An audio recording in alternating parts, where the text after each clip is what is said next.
In this video, I'm going to show you how to create anchor links in Elementor the easy way, so visitors can jump straight to the exact section they want on your page. This is perfect for one-page websites, landing pages, menus, call to action buttons, FAQ sections, or anywhere you want smoother navigation without extra scrolling. And if you want more simple WordPress and Elementor tutorials like this, make sure to hit the like button and subscribe for more.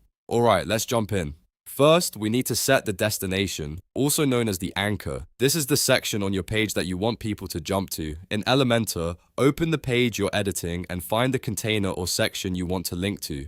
Click the 6 dots of that container so you're selecting the whole section. Once it's selected, look at the left panel and open the Advanced tab. Inside the Advanced settings, you'll see a field called CSS ID. This part is very important. In the CSS ID field, type a unique name for that section. For example, you could use contact-section. Make sure the name is simple, clear, and easy to remember. Do not use spaces and do not type the hash symbol in this field. Elementor needs just the raw ID name here, not the hashtag version. So again, if your anchor is for the contact area, you would type contact-section, not hashtag contact-section. Now that your destination is set, it's time to create the link that will send visitors there.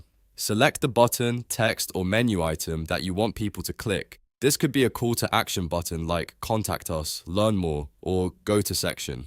Once you've selected it, go to the Content tab and find the link field. This is where you tell Elementor where to send the click. In the link field, type the hash symbol followed by the exact same name you used in the CSS ID.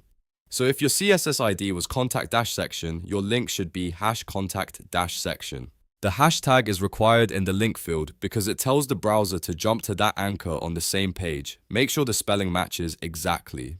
If the anchor name and the link don't match, the jump won't work correctly. If you're linking from a button, this is usually all you need. If you're linking text inside a paragraph or heading, the process is the same. Just highlight the text, add the link, and use the same hashtag anchor-name format. You can repeat this for as many sections as you want on the page. For example, you can create anchors for services, testimonials, pricing, contact, or frequently asked questions, giving your page a much more interactive feel. Now, once everything is set up, it's time to test it properly. Go to the top right of Elementor and click Publish to save your changes. After publishing, open the page and click your button or text link. It should smoothly jump down or up the page to the exact section you assigned.